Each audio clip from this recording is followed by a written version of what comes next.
lot of action on the street today, huh, Willie? Yep. Oh, check out the German V8. Ooh, 64 dream car. At Shelter Insurance, we insure all your favorite rides and have since 1946. Sweet pickup. Hiya, Muggsy. Yo. From Hot Wheels to hybrids, we've got you covered. Hey, mailman. Love those shoes. Hey, where you going? Shelter Insurance. We're your shield. We're your shelter. Ask Agent Mark Manning about Shelter's auto insurance discounts.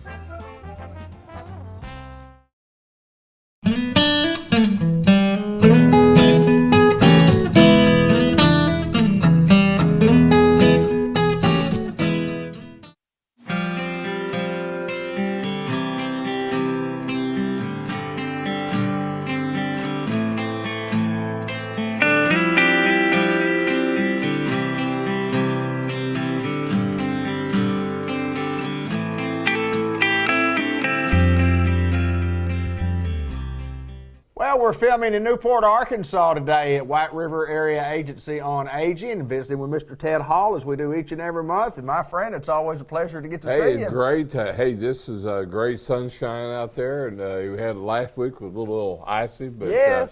But you know, David, we continue to do our work. We had a little slow down a little bit because of the ice, but we had several of our aides, even though the weather was not conducive, they went ahead and saw the people they serve. So that's really typical, and I think that's one reason White River Area Agency on Aging has been in business over 45 years. And so we're in the great town of Newport today. Yes, sir. And you know, we like to move things around, and we'll continue to do that. But today we're here at our office at the White River Area Agency on Aging, and it's just to be good to be here. Ted, we talk often about what we do at White River Area Agency on Aging and the services that we provide. And one of the things that we have continued to talk about is with the pandemic kind of slowing down, we still have jobs available for folks. We do have jobs available, and we would like for folks to just call our number there at our corporate office. Will be 870-612-3000. Easy number to remember.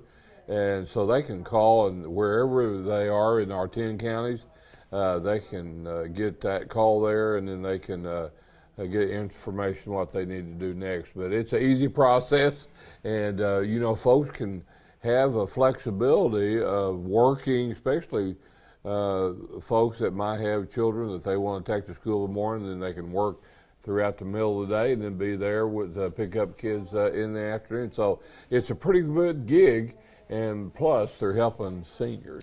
Well, not a lot of jobs provide that. That's right, and we absolutely. And so we try to pay them a good wage. We also have good benefits, and we try to say thank you for your service, because you know we're really about serving, and that's what we do. So especially in right now in Independence County and Jackson County.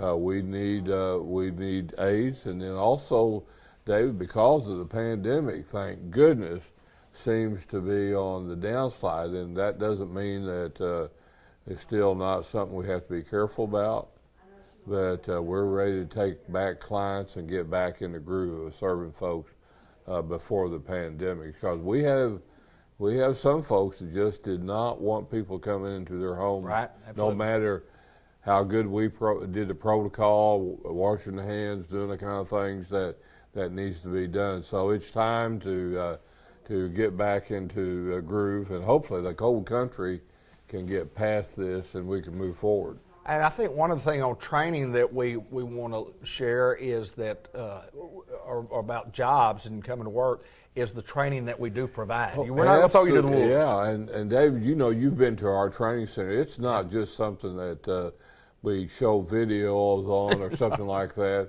They actually have a space where we show people how to get in and out of beds, how to shave somebody, absolutely, all the things that deal with cooking and those things that we do. So it's important that people know that we're sending people out that have a good background checks.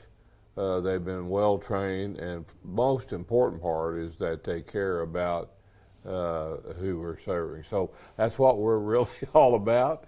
And like I said, David, we've been around a long time, and we want to continue to serve folks. So, you know, we have HUD housing. We throughout our 10 counties, that's 188 units there. Wow. Of course, we have Eagle Mountain Assisted Living, and that's a really nice place to go. And then also we supervise all the senior centers and Meals on Wheels program, foster grandparent program, ombudsman program. And a lot of people say, what in the world's ombudsman?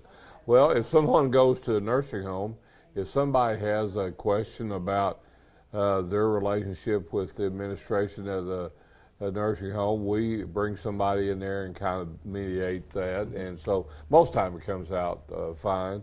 And so anyway, that's something it's statewide, and we have a very good ombudsman. So anyway, it's a you know, we really feel good about what we do in our service, but we are needing people to work for us, and we're back in business, and we're ready to serve people throughout our 10 counties, especially here in Jackson County and Independence County. And again, we're pleased to be with you this morning. Thank you, sir. It's always my pleasure to get to sit down and visit with you and talk a little Razorback basketball and the likes. Yeah, I'm not sure. It's a good morning we're filming. I'm not sure when we're going to film this, but I was at the Razorback game last night. We beat Auburn, so it was very exciting. And to see those college kids, I mean, they just swarmed that court, and so it was just a great time. But I got in about 1 o'clock this morning, so anyway, we're up and going. I heard Chuck Barrett say on his broadcast, I didn't get a chance to watch the game or listen to it, but I heard Chuck, the reason we had a basketball game, Newport did, but anyway, I heard Chuck Barrett say, we're not going to keep them off the court tonight. No, they couldn't. Absolutely. But you know, you got that going on, and you got baseball going on all over the country, getting ready to do that, both major league and college. And so anyway, we've got lots of sports going on, but you know, that's just part of being a part of the community. Absolutely. And then also, you know, the Batesville School District have passed overwhelmingly their tax restructuring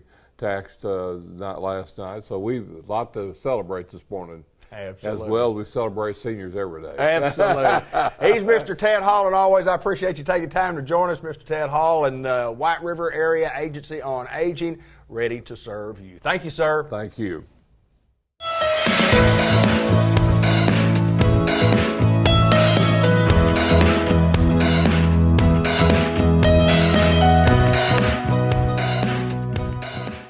Well, my good friend John Chadwell, downtown Newport at the NEDC facility, and it's another beautiful day to be filming in Newport, Arkansas, to say the least. How's John Chadwell? I don't know. Freezing rain, all kinds of wonderful things happening, but hey, we're safe and we're warm right now, so that's all that matters. Yes, sir. We got some things to talk about as far as an update to Tech Depot. Let's just get right after it, my friend. Welcome back. Well, thank you. Well, construction on Tech Depot has started. We're doing dirt work. If you've been downtown, you've seen a lot of dirt been moving. Obviously, the weather for the last week or so has kind of gotten it slowed down just a little bit. But we got a grant for an outdoor Wi-Fi accessibility parking area that'll be between the library and Tech Depot. So we had received that from the Arkansas Economic Development Commission, and we just got approval to bid that. So we'll be opening bids on that next week. So there'll be a nice parking space, and there'll be some tables and trees out there where people can sit. And then we just found out yesterday that from the Delta Regional Authority, we got another grant to do where the old Harris Hospital DHS, I think, was the last thing that was in there. We tore that building down, but we're going to turn that into a very nice parking area that'll support Tech Depot as well. It's a $287,000 project, and locally we only have to pay $27,000, so that's pretty good. And so we'll have plenty of parking for downtown, plenty of parking for Tech Depot as we ramp up the number of students there. So it's going to be a really good thing for the community, and it's really going to make this stretch of 3rd Street by our building look really, really nice. Plus, it's going to allow us to offer some great technical courses that a lot of communities can't. John, I think some people might ask about the Technology Center, and they really don't understand the impact that this is going to have for our community to be offer services that are, I mean, they're imperative that people that want to be in the tech industry have to have, and we can offer that training right here in Newport, Arkansas. Sure, and we're going to be able to. And one thing we're going to do, we're going to work. We've got several models. We've got the apprenticeship model that we do with the Arkansas Center for Data Science, where somebody gets a job, they come to Tech Depot to get the training that gets them qualified. The second model is going to be more like a college model, only we're not doing a college course. We'll work with ASU Newport. People can just come and pay to take the course, whether they have a job or not. And then there's going to be some courses where we're going to go and we're going to bring in instructors.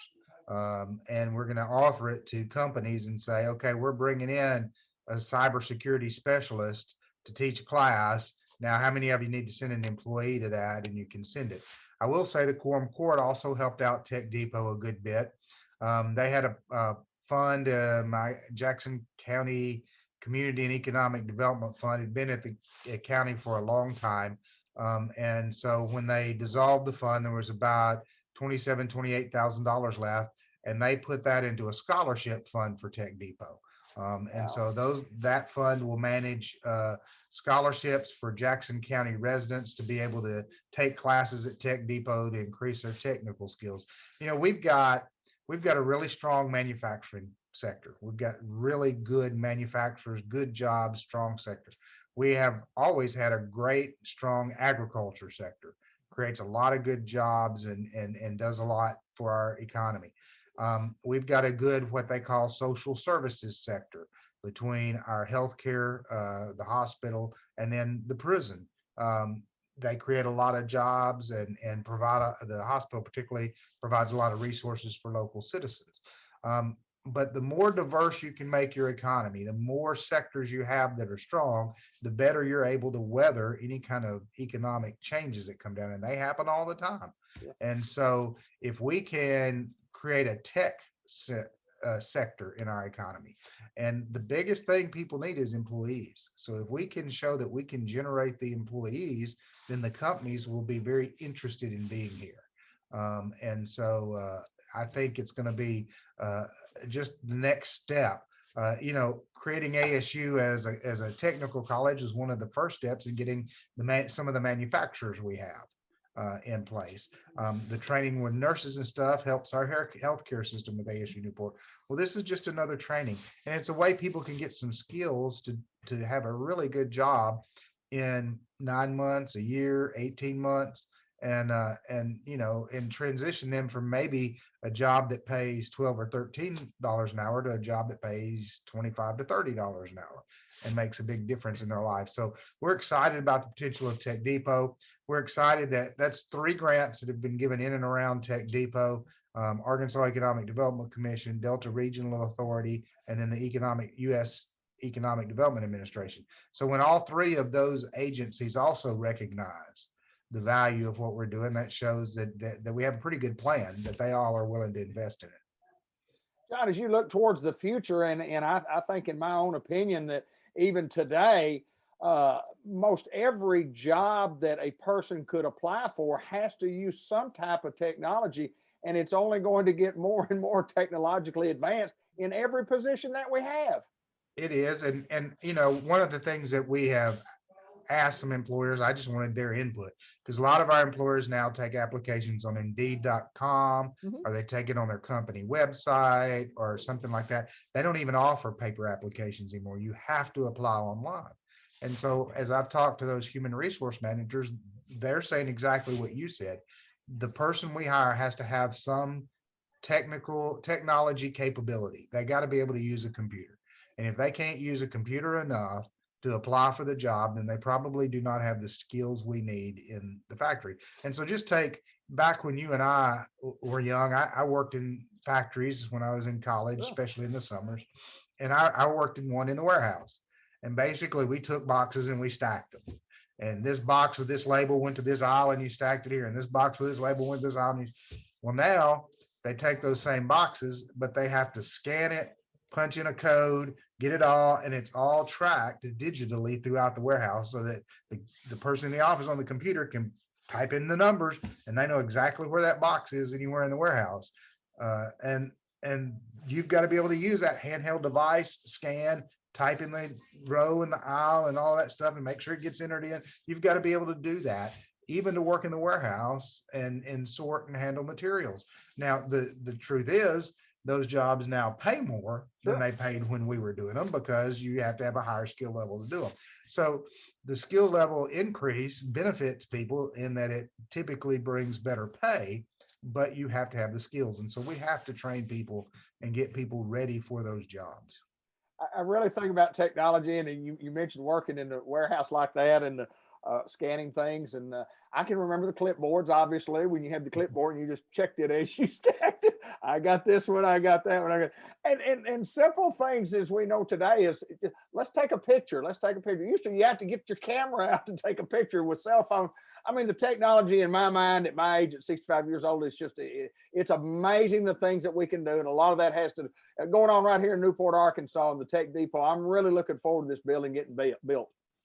It's going to be good for the community. It'll be a space we use for technology training.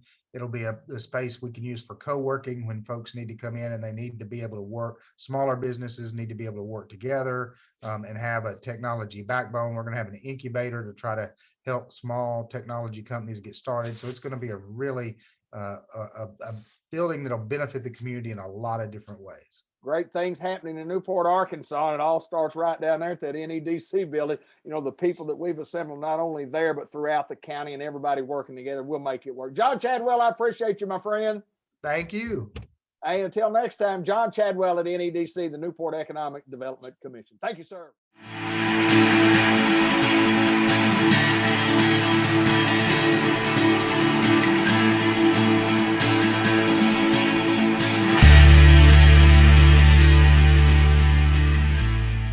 Customized Vision Care, Dr. Gavin McDowell. Welcome, my friend. Good to see you once again. You as well. We filmed at a new location today. We filmed in the contact room. We'll talk more about that in a little bit, but we're here today to talk about the encouraging thoughts that you need to have about having your eyes checked sometime pretty soon, because we neglect that, Doc. Boy, do we ever. Well, we don't. I mean, you might. We as a general society Yes, we do. it. Yes, we do. Because it's not cosmetic for the most part. You know, actually, I think we talked about this in one of these other spots before. I've seen several dental advertisements in magazine and print where it'd be a family and they're just in a general setting and it's just a picture of them, and you notice somebody's missing a tooth. It's like, oh my gosh, that guy's missing a tooth, but you failed to notice that he only had 4 fingers on one hand because everybody looks at how their dental work is, but people don't think about that with their vision because it's not something that other people see. It's what you use to see other people. And it's difficult to understand in your, where you sit, that you say, well, people might take care of their other parts of their body, but because they don't want to lose them. Yep. But they don't think too much about their eyes. That's what we want to talk about today. Just to vision examination, health care on your eyes. We've talked about this before, obviously, on this show, but healthcare is so important, and it's so important to get your vision checked because you may have a problem that you really don't know you have, or we can stop some problems from happening in the future. Exactly. A majority of eye ailments and problems that occur in the eyes are asymptomatic for a very long amount of time until they get very well progressed and you got major problems at that point. So if you catch them early, not only do you have the better outcome or better opportunity for outcome, we might be able to prevent problems altogether as long as you catch them early. So we ask you to call us at 870-523-3333 and set up an appointment to come see you. And you run through the gauntlet of all the way around. You make a circle now. It's a pretty neat setup we have here. It's awesome. We're in the contact room, and I wanted to ask folks out there, if you've never worn contacts, would you be interested in getting some if it didn't cost you anything to try to get them? And we've had that service for a long time. And we have some contacts. If you can't wear one of these or get one that you probably don't need them. Well, that's true. Now, you have to understand, there are dozens and dozens of companies that make contact lenses. And we got the bread and butters, in-house to try. Maybe one of these is not your bag, so to speak. And if that's the case, we will go through every contact lens that exists until you cry uncle to see if there's one that's for you. But if you're not going to fit in one of these, You're not going to fit. Yeah, maybe. We might want to have a little heartfelt discussion about glasses. Might be that time. Yeah. Doc, you have a remarkable staff that's been with you for some time, and we want to talk about some of those people. And Zedden Thomas is a young man that's been with you a little while. Talk a little bit about Zedden. Zedden actually started out working for me at the Pocahontas Clinic, in Pocahontas, obviously, when we had that. And whenever it just happened to work out where he and his wife moved to Batesville area, and basically he transferred here. He's been working for me for well over, it's been at least 6-7 years. Yeah. Working front desk now. He can do everything in this building, but he's found his home basically at the front desk. So he's usually the person you talk to when you call in, but super great guy, super fantastic as far as personality goes, and understanding of what people's needs are, especially when they call or come in with questions about their insurance or questions about exam protocols and stuff like that. So, yeah, I can't speak highly enough about Zedden. He's awesome. We have a great staff, and Zedden is just one of those guys. He answers the phone. He says, "Customized vision care. This is Zedden. May I help you, please?" Yeah. I mean, just a real professional. And I've known Zedden since he was a young man, little guy. And he's still a young man. He's still a young man. But I mean, a little bit. He's still a young man. Exactly right. But I mean, it's like a kid. Yes, 8-year-old kid, and for him to hear that voice there, and I always come back with, "Well, this is David Black from Cable 15 TV at Newport." You throw your TV or your radio voice. Put the radio voice on. But how's everything going? How was the holiday? And it was great. It was little challenging with some family stuff going on. My dad's ill and my mom's, wavering. But hey, it's life. But we had a good holiday. And I don't mean to put. I feel like I was Debbie Downer there for a second. We're having a good time talking about. I've never seen you, Debbie Downer. I've never seen you. And did y'all take any holiday time this past week with the weather? Well, it was one of those things where we had forced staycation. Got iced in and decided to go nowhere but the driveway. There you go. And fortunately, that's as far as we could go anyway, was the driveway.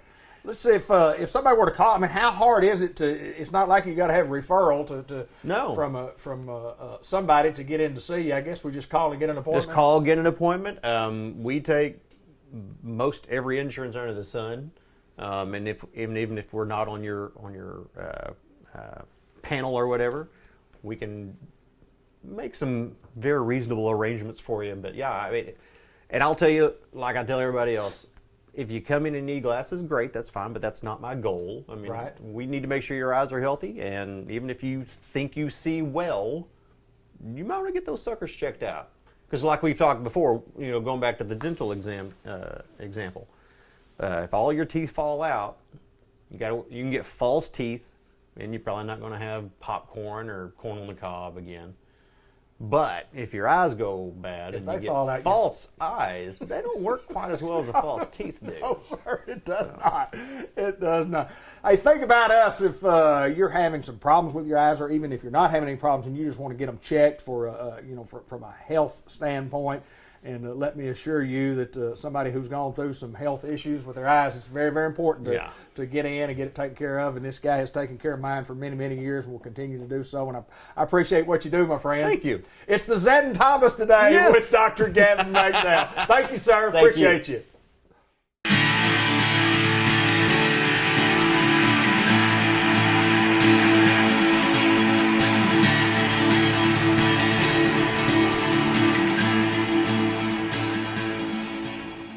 Merchants and Planners Bank was founded in 1946 by farmers and business owners because they needed a community bank that knew them and understood their business. A lot has changed since then, but Merchants and Planners Bank is still employee-owned and operated, and we're still committed to knowing and understanding the needs of every customer we serve. Great rates, fast turnarounds, and experienced local bankers ready to work for you. That's why you should choose Merchants and Planners Bank. Stop in any of our 12 locations or contact us at mnpbank.com.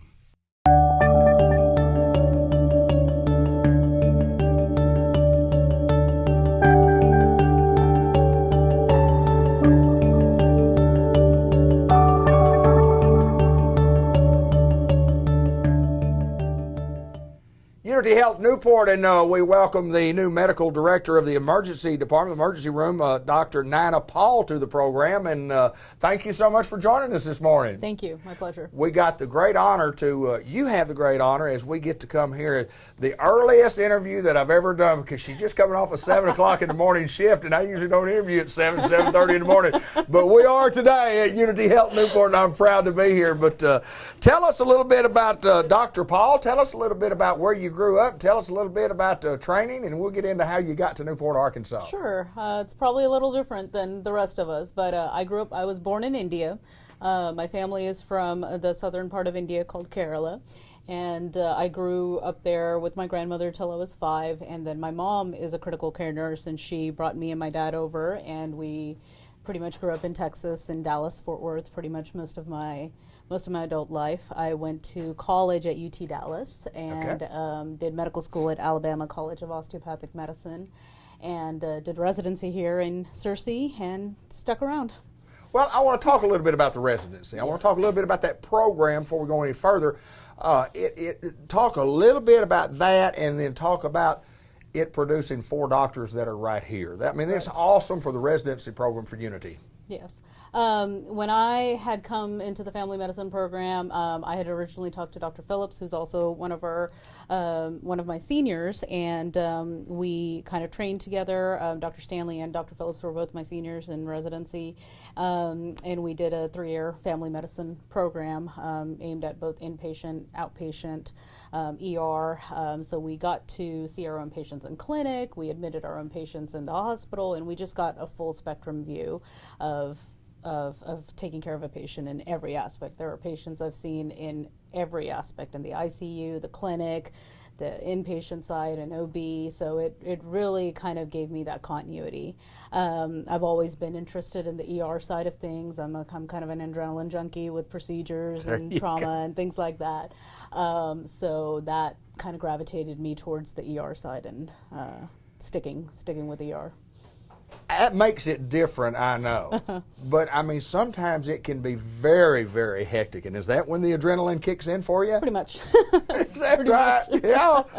Well, I know that program is a great program. And if you look about what we do here at Unity Health in Newport, kind of explain who's here. And we're open, obviously, 24 hours a day, 7 days a week. Right. We have a beautiful facility here that we built several years ago, and we just think we have a top-notch program here. We do. That's why 4 of us chose to stick around. Dr. Stanley and Dr. Phillips were both my seniors, and they were actually my attendings for a year, my senior year, and then they convinced me and Dr. Polis to stick around, and we started teaching the family medicine residents. From our experience in the residency, we took up the inpatient rehab in Searcy as well. So, and Dr. Stanley's the medical director over there.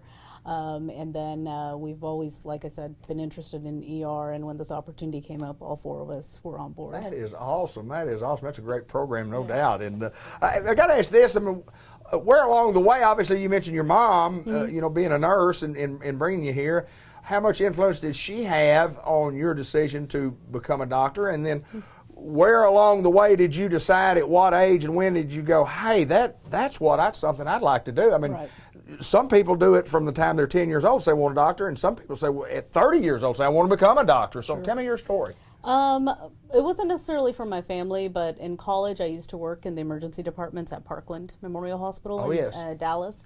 And I really loved the ER from my experience. And back when I was working there, the ER, I had such a good relationship with the ER doctors. They pretty much supervised me to do everything, and I continued that through medical school and my training, and that kind of sparked my interest in ER and hasn't really left me since then. That is awesome. Mm-hmm. I do know this. I feel great today, and I hope that I feel great tonight. But I think when you come in tonight, if you're working tonight, I'll just come back and see you, because I think you are just absolutely awesome.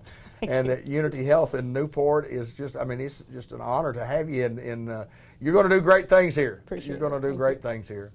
Anything else that we need to talk about? Anything we miss about what you do and how you do it? And I know you do it well, because everybody's bragging on you. Not that I can think of. All right, Dr. Paul. We appreciate you taking time to join us. We're at Unity Health in Newport. We do this every month, and we like to highlight those special people that we have working with us. Thank you, Dr. Paul. Thank you. Thank you.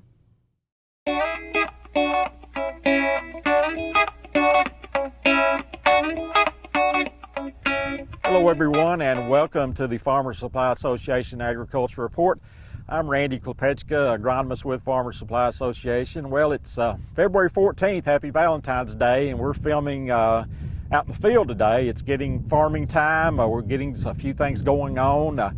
We've had burn down herbicides going out a little bit, not a lot yet. And also today, on the 14th, we've got a little wheat fertilizer going out. So today I want to talk about those two topics. In particular, we'll talk about wheat fertilization first. And we've got a really good wheat field right here. Of course, you can tell it's kind of burnt back, and that's just the winter weather. You know, we've been through a couple of events with precipitation and freezing weather. So, that's why the field has this brown tint to it. That's normal, but this field really looks good. It's tillered well. It was planted about the 10th or 15th of October. This field is being pushed a little bit for a year. We're going to play with a few things like fertility, growth regulators, insecticides, fungicides. So we're going to play with some things trying to make some better yields here, and we'll let you know how that goes later in the season. But today I just want to focus on the nitrogen fertilization part. As far as timing of nitrogen fertilization, we kind of got a rule of thumb that if the wheat is tillered really well, like this field developed real well, then you've got time to play with to get that fertilizer out there, on into further up into February. If your wheat is late and has not tillered well, then you need to get out there early. Of course, with the mild December we had this year and fall we had, well, most of our wheat has developed pretty well, so we've got a little time to play with on getting fertilization out there, but it is certainly time to be thinking about it and getting some out there in certain situations. Weather can often make the decision for you, when it's going to rain and get that, hopefully we can get the dry ground and get the rain behind the fertilization to get the fertilizer in the ground, so that can dictate it somehow. But again, that's how you base your decision. As far as rates, we like to get about 120 units of nitrogen out there. Now, if you're a farmer and you not kind of know that certain fields respond to more or less fertilizer, we'll keep that in mind. This particular farmer here says this field responds to about 140 units of nitrogen. So we're going to put a little more than that normal rate out here because he knows he can get a good response from that additional 20 units. So again, 120 units total in most situations. Split that up into two applications, with the first one coming, right about now or, within the next week or two, and the other one right around the joining stage, which is normally about the 10th or so of March. It varies according to the weather, but it'll normally be in that early to mid-March period somewhere right there. So that's the way we want to split it up. Normally two applications. Some people put three, and there's nothing wrong with that, but usually two is enough. As far as agrotane, the urease inhibitor that we put on urea, I think the warmer it is, the wetter it is, the more likely you'll get a good response from agrotane. So, if it's warm, the temperature is up in the 60s and 70s, I'd probably go ahead and put some agrotane out there. If it's cold and dry, then you can probably get by without it. I know everybody's looking to save money anywhere they can this year, so that's that rule of thumb. Sulfur, don't cut back on sulfur if you're fertilizing wheat on sandy soils. It'll tell on you. Wheat definitely needs that sulfur. The university recommendation is 20 units of sulfur in that first nitrogen application. On some of our sands around here, especially you get up west of Turkmen and some of these really sandy soils, to me, one application is not enough. I always like to see two applications of sulfur, one in each of the nitrogen applications. So, again, the university recommendation is 20 total units. Sometimes on these sands it leaches real readily, so we need more than 20, and a lot of times we're going to get 30 plus units of sulfur out there and put some in both applications, so that's very important. So that's where we are with fertilization of wheat. It's time to be thinking about it now. After that, we'll be thinking about weed control in our wheat crop, and I've had a couple of questions this morning about weed control. As you can tell, this field's kind of brown. I mean, everything's just kind of sitting here right now. We haven't kicked off new growth yet, so we've got some time to play with. Let's let these weeds get actively growing, greened up and actively growing, warm up a little bit, and then get those herbicide applications out there. So, we've got a little time to play with on that. So again, we've got, 2 or 3 weeks, however long it may be, to get these herbicide applications out there. So don't jump the gun too early on those. So that's kind of where we're at with our wheat crop right now. And next we'll talk about burn down herbicide applications. We've moved across the highway, and we're going to talk about the other thing that's been going on now, or will be going on quite a bit here in the next few weeks, and that's burn down herbicide applications. And why do we make burn down herbicide applications? Well, a couple of reasons. One, if of course, obviously you're trying to keep the winter weeds down and under control. In one situation, you're going to be stale seed bedding or no-tilling the crop, and you want the field totally clean. In the other situations, you may be going to use conventional tillage, and you just want to kind of keep the weeds knocked down so the ground will dry out in time for you to make tillage and everything. In this particular field right here, you can see this field is bedded up. Will be planted, in April probably, the soybeans. And what's going to happen out here is this guy is going to burn down, kill these weeds that are out here, and then he's going to kind of come in with tillage and refresh the beds, and then he's going to plant in it. So he still wants to go ahead, even though he's going to come back and refresh the beds, he wants to go ahead and kill these weeds out. It'll make the operation work a lot easier, keep these weeds under control. So that's kind of the situation out here. As far as herbicide options for burn down, there's always been kind of two major base herbicides. One is Roundup, one's Gramoxone. In this situation right here, we've got a lot of bluegrass, a lot of buttercup, some winter annual weeds like that. So what I've typically gone to in a situation like this would be something like a Roundup by itself, or usually I'm going to add something with it like a 2,4-D, a First Shot, or a Sharpen. So that's kind of one of those combination applications that I like to use in this situation. Of course, with Roundup situation the way it is this year, some people may want to look at options for Roundup. Roundup's still out there, but some people are looking at options for Roundup. So if you're looking for options for Roundup, kind of the next go-to would probably be Gramoxone. Gramoxone is a good burn down material. Typically in the past, I've broken it down where I go with Roundup or one of the Roundup combinations until pigweeds start coming up. And then you got to look at something like Gramoxone, because Gramoxone is just so much better on pigweeds because of resistance issues. So, that's the situations we're in. Again, Roundup or a Roundup 2,4-D Sharpen or First Shot, and we need to look at our plant backs on some of these materials, like 2,4-D or rice has a 21-day plant back. Soybeans, it's a 14-day plant back. I think corn's a 7-day plant back. Really, we're pretty safe with Sharpen unless you're on some extremely sandy ground, then you might have an issue with soybeans. With First Shot, we've got a 7-day plant back on soybeans, no plant back on rice, and a 14-day plant back on corn. So keep these in mind. With Gramoxone, we normally prefer not using Gramoxone by itself. With rice, we do have to use it by itself most of the time, but we like to use one of those PS2 inhibiting herbicides. We've talked about that before. That helps the Gramoxone get in the plant. We've talked before about Gramoxone. It's a great burning herbicide, but it doesn't get its way in the plant sometimes, so it may not give you the absolute best control because it's just a cosmetic burn. And sometimes it'll go ahead and kill everything, but sometimes it's just burn and it'll regrow from that. But if we put one of these PS2 inhibitors in there, for soybeans that would be metribuzin, for corn or milo it would be atrazine, for cotton it would be diuron. Again, there's not one for rice. This helps that Gramoxone get in the plant, and we get much better control. If you look at the MP44, about every weed's going to have a 1 or 2 point better rating if you put the PS2 inhibitor with it, so it's going to make it a lot better herbicide. So again, we're looking at, Roundup or a Roundup combination, or a Gramoxone or a Gramoxone plus a PS2 inhibitor, and that's what we need to be looking at as far as most of our burn down situations. In addition to this would be ryegrass, which we've talked before is becoming a bigger and bigger problem that we need to be probably looking at getting some residual herbicides in the fall out to control the ryegrass, keep it from coming up.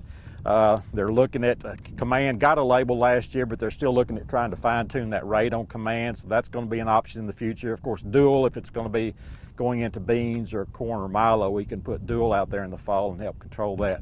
But once the ryegrass is up and you're looking at controlling it this time of year, you're looking at two options. One is Select, or generic Select like we sell. It's called Section 3. Up to about the time that ryegrass starts joint movement, you can use this and get pretty good control with it. Once the ryegrass gets bigger, then we're looking at probably that Gramoxone or Gramoxone plus a PS2 to work on it. And sometimes it's going to take 2 applications because of, again, the way that Gramoxone works. So that's some of your possibilities, your options right there if you have ryegrass out there. So that's kind of what we're looking at with burn down. It's good to get a residual out there, a residual herbicide in combination with that burn down. Something like a Valor is very good.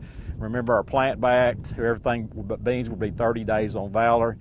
And back to the select, or the section 3, remember if you're going to be planting corn, milo, or rice, there's a 30-day plant back following that select, and it's real. We've had issues with that before, so remember that 30-day plant back if you're using select for the burn down with the ryegrass, so keep that in mind.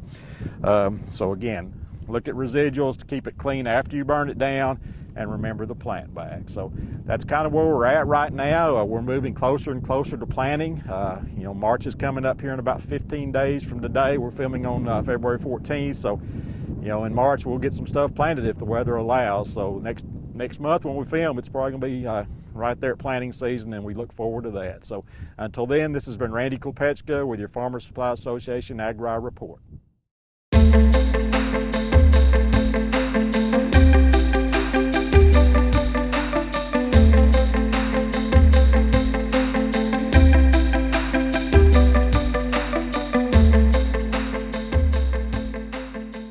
Well, it's the Greyhound Report. It's brought to you by First Community Bank here in Newport. We appreciate Billy Keaty and all his crew for allowing us to highlight our Greyhounds. And we have a Greyhound in our studio today, and this is Bentley Bennett. And Bentley, I interviewed you before once a couple of years ago, and we were talking about taking the ACT and preparing for the ACT test. And we've got you back today simply because you made a perfect score on the ACT test. And as far as we know, and I know your mom Dana has done some research and asked around, and the second person from Newport to have ever done that. And first of all, congratulations on making a 36 on the ACT test score.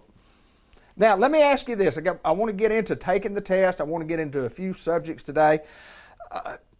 The test itself, you take several times.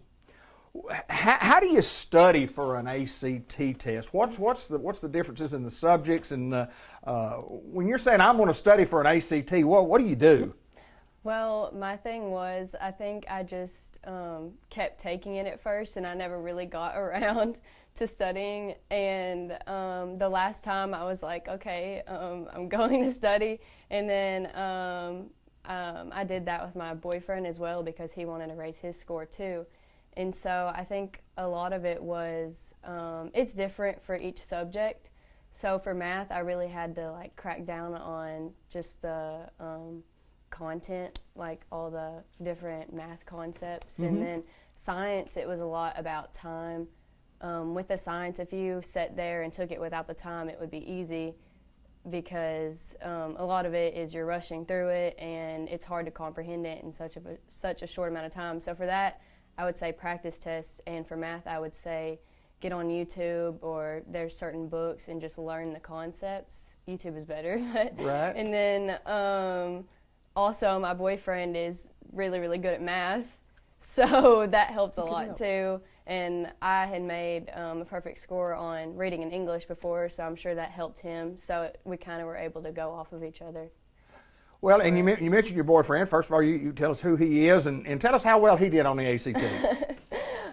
His name is Raymond Moody. He's from Valley View High School, and he made a 36 as well. And actually, we both made a 36 in every subject, too. So Unbelievable. And we did take it at different testing centers, too. So just to clarify.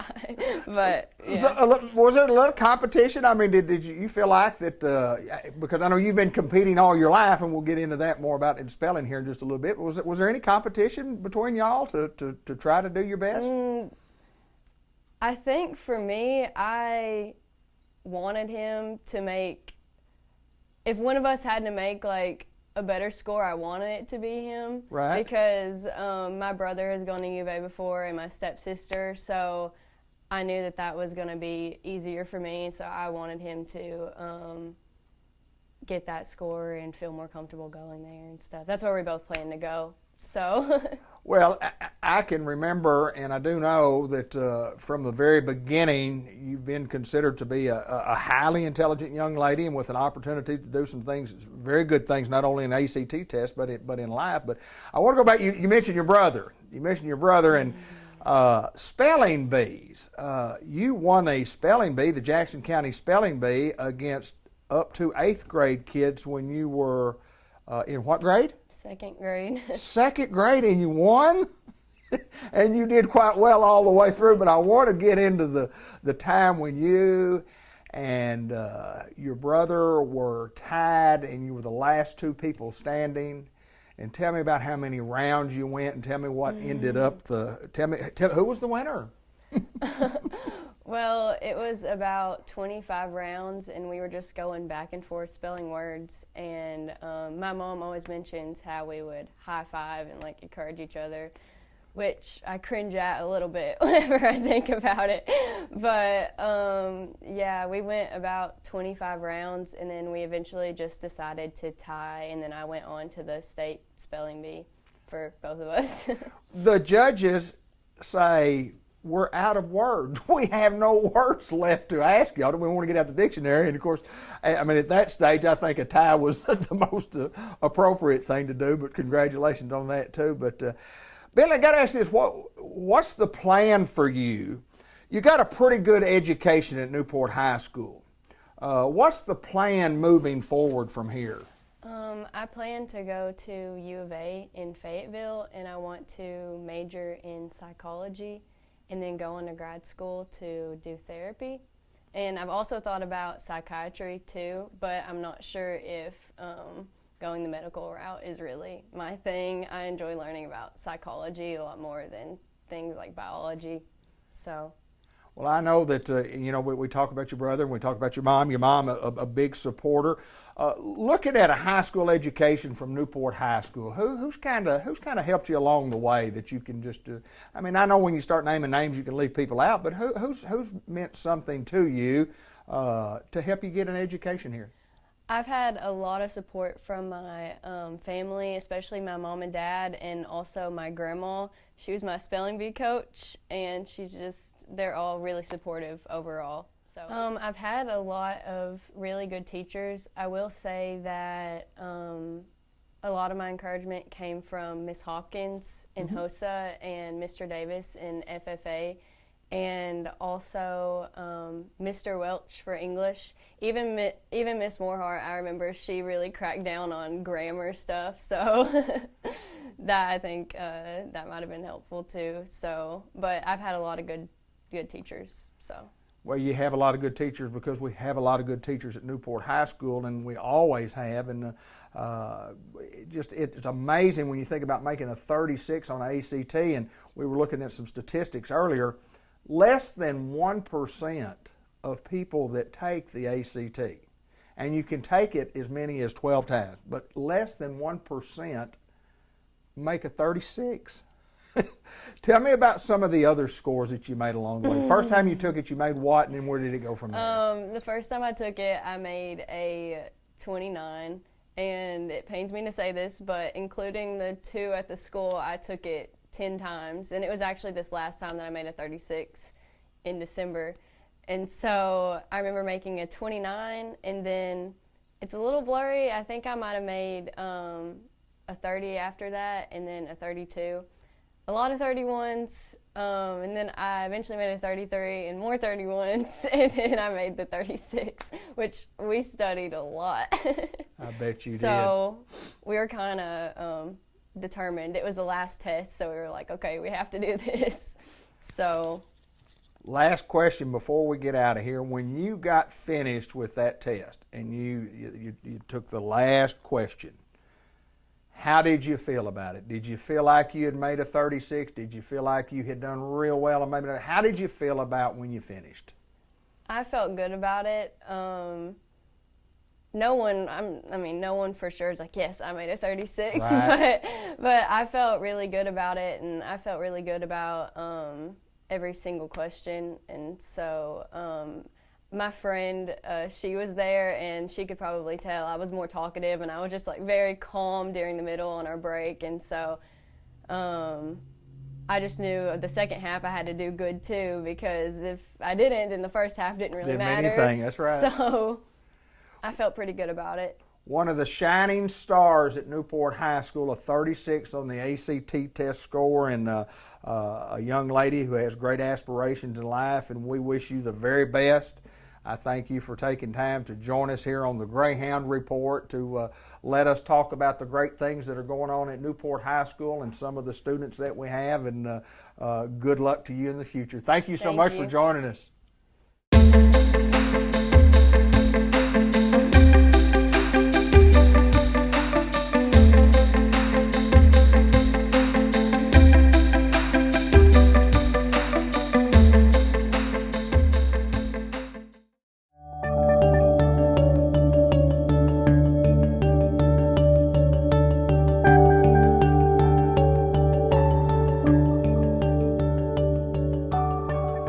Another of our series of interviews with those folks at the White River Health System in Batesville. And today we're going to visit with Dr. Mahesh Anantha, who's an interventional cardiologist at the WRMC Cardiology Clinic in Batesville.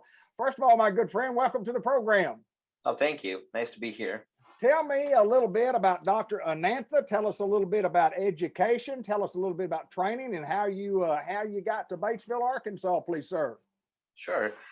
I'm Dr. Mahesh Anantha. I'm an interventional cardiologist at the White River Medical Center here. I did my medical residency education back in Creighton, Nebraska, and I went for my cardiology fellowship at the University of Minnesota. Had a couple other interventional training where we basically learned skills to perform procedures using catheters, and I went to Yale for a peripheral intervention fellowship, and I was at the University of Arizona for another year. And before that, I was at Mayo Clinic doing a year of research in cardiology and cardiothoracic surgery. I do see a variety of patients with heart and circulation problems in my clinic, including patients with blockages in heart arteries, heart failure, heart rhythm problems, as well as patients who have blockages in their leg arteries or veins, as well as patients who have stroke from blockages in the neck arteries. I also do see patients who are sick and admitted to the hospital. I perform heart catheterization and place stents in the blocked arteries to open up blood flow in these patients, to avoid or treat patients having heart attacks and presenting with chest pain. I'm also building an amputation prevention program where I open up arteries in the legs to help restore blood flow to your legs and your feet to prevent amputations. After my training, I was looking for opportunities to practice, and I interviewed at this place. This place seemed like a community that I would love to fit myself in, and I saw how nice the people were when I interviewed here. My wife is also a hospitalist, and she joined together with me last year, and we've been practicing for the last 5 months. And I have nothing but good things to say about the community, and people are very appreciative of what we do. And I don't have family or anything here, but I have family around Batesville, like from Dallas, from St. Louis, and closer cities in Memphis. But I love being in a community like this and serving people here. So that's basically a reason for move. Well, I think one of the things that's most important is you come and you're not only just doing what we have done in the past, but you're instituting some new things there at the hospital. And I mean, just kind of talk about that overall, about what's new, why we're doing new, and what it means to the folks that can come see you. Definitely, yes. We do have a lot to talk about what we are doing now these days compared to what we have done before. My wife makes fun of me. She calls me I'm a one-stop shop for all your plumbing needs from your head to your toe. What I do is try to open up blocked arteries, but it depends on where we do and why we do all those. So in patients with heart attacks and chest pain, I try to open up blocked arteries with stents. But basically, you can't just go ahead and put a stent in somebody who has a lot of calcium, because it's just a metal. You're going to put it in there, and the calcium in your artery is going to crush your stent, and it's of no use putting a stent without preparing the vessel. So basically, to prepare, we have to crack calcium inside the vessel. And it's a funny thing. We use a diamond stone, which acts like a rotor-rooter, like a motor drill that goes through your heart artery, shaves off calcium from the vessels, and then helps to prepare the vessel to deploy a good-sized stent in there. We also use special balloons that basically are the technologies that are used in kidney stones. We have a balloon that produces ultrasonic shock waves, and that can crack calcium also and prepare the vessel and open it up and plump it up so we can put some stents in there after we prepare the vessel. And I also perform heart pumps in patients that can take over your heart function until someone recovers. And we're also going to do in the next 1 or 2 months heart-lung machine that can take over both your heart function and your lung function until somebody can get stable. And previously we had to transfer all these patients out to a bigger institution, but now we are able to take care of these patients here, which is good for our community. And we also put in new technology pacemakers, which basically does not have your traditional cans and a lot of leads going down. It's not like a surgical thing. We go from the vein in your groin and there is no trace, no scar. And the pacemaker is smaller than the size of your pinky, actually. Wow. Yeah, we do special vacuum cleaners that we have gotten approved recently. And we use this vacuum cleaner to clean clots from the artery that goes away from the big artery that goes, it's an exit artery from the heart on the right side. And when people present with pulmonary embolism, which is basically a lot of clots that form in your leg and goes to your lungs, we can suck all those clots out by a special vacuum cleaner that we have.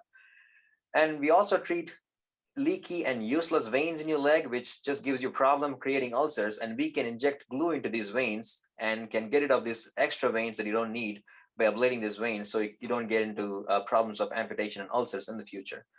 Another special technology I want to focus on is, previously when we treated coronary artery disease, when the vessel is blocked, when a heart vessel is blocked for more than like 3 to 6 months, there is no hope of opening up the heart vessel. And in the past, they never used to open up these vessels. Right. We used to transfer these patients to bigger centers to either get a heart surgery, like an open heart surgery, or try to take care of these patients via special equipments. We have gotten all these special catheters and equipment here, so we can try to help these patients without being transferred to another institution, which is called a chronic total occlusion, which basically means an artery is closed for more than 3 to 6 months. So all these technologies are exciting and new, and we do all those in the last few months that I've been here. Well, I mean, obviously the technology is and let me tell you what, I'm a pacemaker guy, but the technology that you're talking about is simply outstanding.